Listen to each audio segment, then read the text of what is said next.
Welcome to America's Heroes Group. And with that, welcome to America's Heroes Group, our roundtable with our partner, Jesse Brown VA Works. June is LGBTQ Pride Month. Today is Saturday, June 10th, 2023. Our host is Cliff Kelley. I'm Sean Claiborne, the co-host. Our executive producer is Glenda Smith, and our digital media producer is Ortega of Scouch Honor Productions. And of course, our studio engineer is Sequelae, always. Our panelist is here today. That's Dr. Jacqueline Neal. She is the director of the Jesse Brown VA Post-Acute Sequelae of COVID program. A board-certified physician and professor in physical medicine and rehabilitation. And she's known for one of the great things she's done for the VA. Dr. Neal was awarded the Mark Walcott Award in 2022, informally known as in the VA as the Physician of the Year, the highest honor a clinician can receive in the VA system. Proud to have you today. How you doing? Hi, I'm happy to be here on this sunny Chicago weekend. sunny as long as it lasts. As I said, we have two seasons in Chicago: construction and winter, pretty much for the most part. So tell us first of all, what is long COVID? How does long COVID affect someone versus COVID? That's a great question. Long COVID remains a long-term public health issue, and I believe that's why we're talking about it today. Outside of COVID, there's been a long-established history of all different viruses causing prolonged symptoms, and COVID-19 is demonstrating a similar phenomenon. So the VA defines long COVID as symptoms or conditions that develop or worsen at least 4 weeks after a person was infected with the SARS-CoV-2 virus. That's the virus that causes COVID-19. So symptoms lasting at least 4 weeks. You may hear these conditions called a lot of different things. You may hear it called long COVID or post-acute sequelae of COVID, chronic COVID, post-COVID conditions, long-haul COVID. There's so many different terms because we're still fairly new in learning about this diagnosis and how we treat it. The VA has done a lot of research actually already on this condition. And the question I get asked often is how many veterans are experiencing this? And so what we're seeing from our data is that about 3 to 5% of veterans who come down with COVID-19 will ultimately end up going on to develop long COVID. Some patients have very mild symptoms, but a number of folks develop symptoms that interfere with the ability to attend work or school, to care for loved ones, or even take care of themselves. Another thing to know is what the symptoms are, right? So the common symptoms include deep fatigue or even energy crashing, as some patients call it. Some folks have shortness of breath or dizziness or cognitive problems, but really any organ system can be involved. Luckily, it's appearing that most, but not all, patients have improvement in symptoms over time. And with that, PM&R physicians, that's what I am, treat patients through their recovery journey. So as a specialty, PM&R doctors are investigators, team leaders, problem solvers who identify the root causes of diminished function and perfectly trained to address problems like long COVID. And because of that, PM&R physicians are really trained to see the whole patient and to lead a clinical team focusing not just on the medical condition, but the social and emotional impacts of a health problem. I think that's really interesting to kind of dig more into that. So I remember a case of a coworker of mine years ago, during the COVID crisis, and he had no symptoms whatsoever of having COVID. He went on a trip and came back, and then he was doing something totally unrelated at the doctor, and they said, you know what, you have COVID. And he was completely shocked. But then, never got sick, never had not even a sniffle.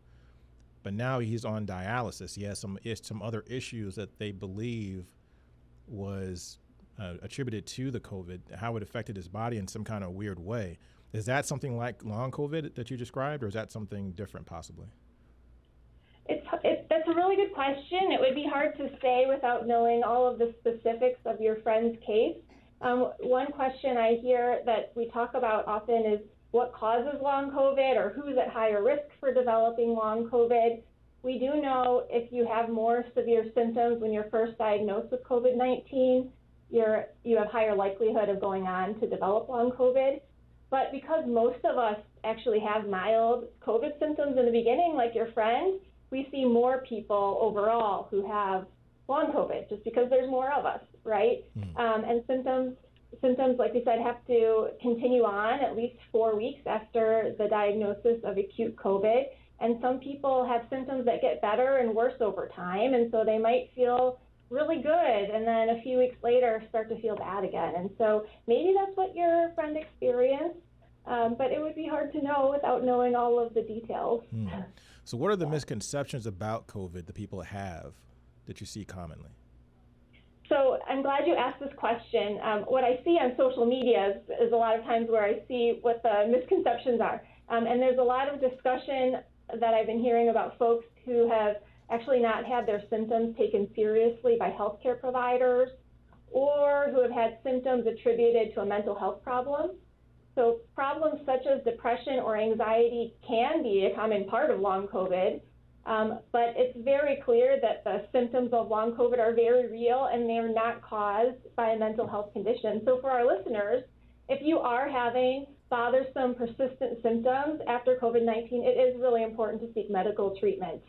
The other misconception I've heard that we talked about a little bit already is that you have to have experienced severe COVID-19, such as requiring a hospital stay or oxygen or a ventilator to get long COVID, and that's also just not true. As we mentioned, the more common scenario is having mild COVID and then going on to develop long COVID. The good news is because the folks who have more severe COVID are more likely to get long COVID, we know that there are some targeted treatments to prevent long COVID. And one of those is getting your COVID vaccine if you haven't yet. That definitely causes symptoms to be more mild and can reduce your risk of developing long COVID, and making sure to seek treatment for acute COVID when you first get it. I have a really important question to ask because this is in the news a lot. We talk about misconceptions. And I hope we can get more clarity on this because there's been a lot of debate on the use of masks. If they do any good, do they help at all? Hand sanitizer, particularly during the pandemic and then after everybody went back to work and things like that. Is it helpful to wear a mask? So that's a really good question. I thought you might ask me that today. There is data that shows if you wear a mask, it can help to prevent sharing the virus with others and receiving the virus from others. I definitely suggest if you are feeling ill, for example, that to protect others around you and you're out in public, consider wearing a mask. Here at Jesse Brown, we follow the guidelines provided by the National VA, and that changes over time based on the community transmission rates. And so you might see one VA that has one set of guidelines and another that has a different set of guidelines, but it's all really based on community transmission. So if you're wondering if you should be wearing a mask or if you need to wear a mask when you're coming in to seek care, definitely check out our website, the Jesse Brown VA website, before you come on in to see us. So why did Jesse Brown establish a long COVID clinic or something specific for long COVID?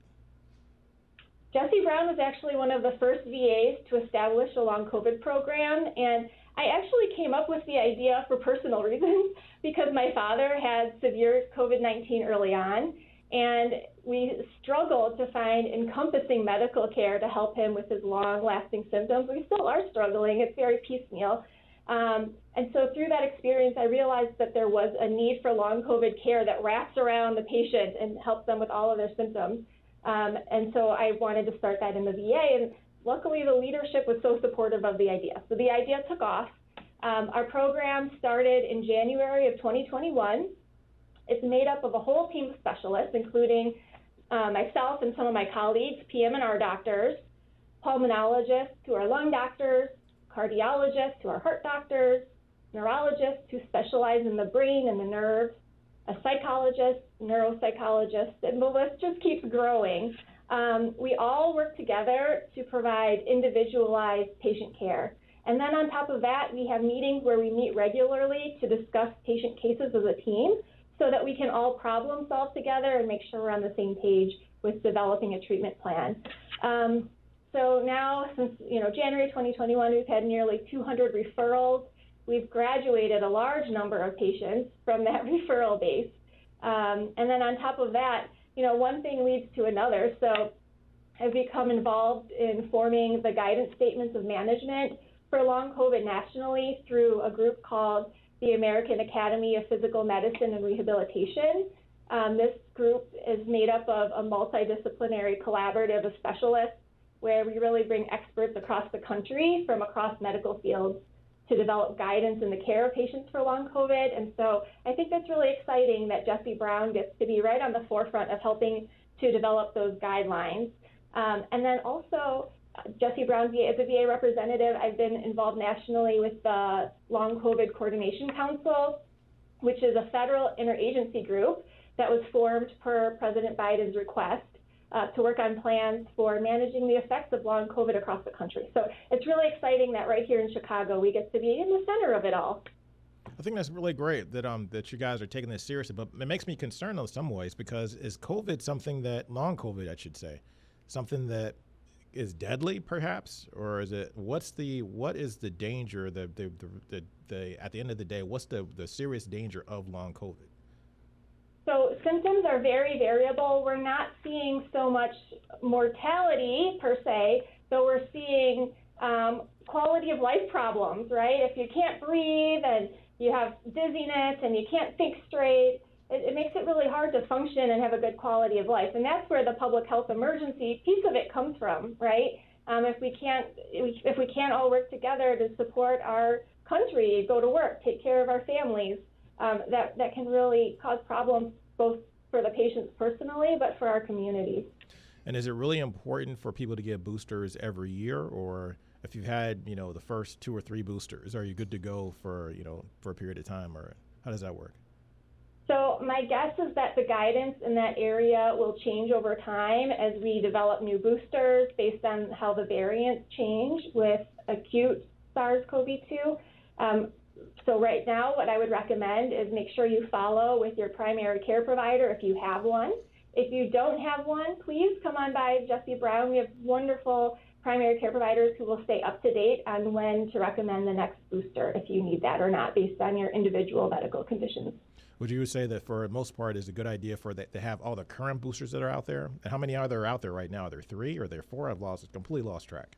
I know, it's hard to keep track, right? So there's 3 so far, if you've been keeping up with all of the boosters. The most recent one came out in the fall of 2022.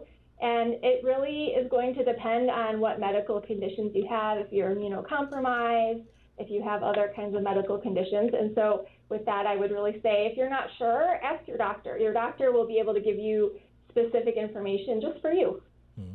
And what would you say is the most important thing? We have about 3 minutes left. What's the most important thing you want to tell veterans out there about COVID and about your clinic? I'm so glad you asked me that question. The key point here is that long COVID remains a long-term public health issue, and for this reason, the most important message is to speak up. Please do not suffer in silence. If you're having persistent symptoms, especially if you're struggling with day-to-day activities, please reach out to your healthcare provider to get help. The bottom line is that Jesse Brown has a well-established program to help with a multitude of specialists, including PM&R doctors like myself, to work together to help alleviate your long COVID symptoms.